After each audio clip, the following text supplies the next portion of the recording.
દહેગામ તાલુકાના રખિયાલમાં છેલ્લા કેટલાક દિવસોથી વધતી ઠંડી વચ્ચે ઘઉંની વાવણીના મહત્વના સમયમાં યુરિયા ખાતર મેળવવા ખેડૂતોની ભારે ભીડ જોવા મળી રહી છે।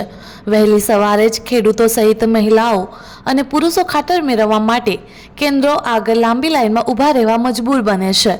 વિક્રેતાઓ પાસે સ્ટોરેજનું યુરિયા ખાતર હોવા સમયસર અપ્રુવલ નહીં મળવાથી ખાતર ન મળે તેવો પ્રશ્ન ચકચારી કરી રહ્યો છે।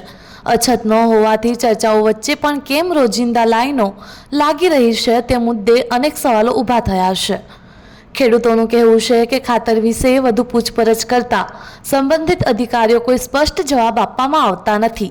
યુરિયા ખાતર ખેડૂત નાના દાણાની વધુ જરૂરિયાત હોય તેનો આગ્રહ રાખે છે। ઉચ્ચ હોદ્દેદારો આગેવાનો અહીંથી પસાર થતા હોય છતાં ખાતરની સમસ્યાએ તેમની નજર કેમ ખેંચી નથી તે પણ ચર્ચાનો વિષય બન્યો છે।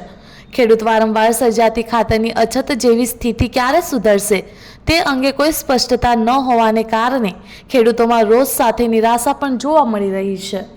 માટે લાઈન લાગી છે ખાતર માટે જોઈએ એટલું મળે છે ખરું? ના, બે થેલી બબે ઠેલી જ આપી છે એમ? આધાર કાર્ડ બે થેલી કેટલા વીઘા જમીન છે તમારે? 100 વીઘા 100 વીઘા 100 વીઘામાં બે ખાતર થઈ રહે? ના થાય ના થાય।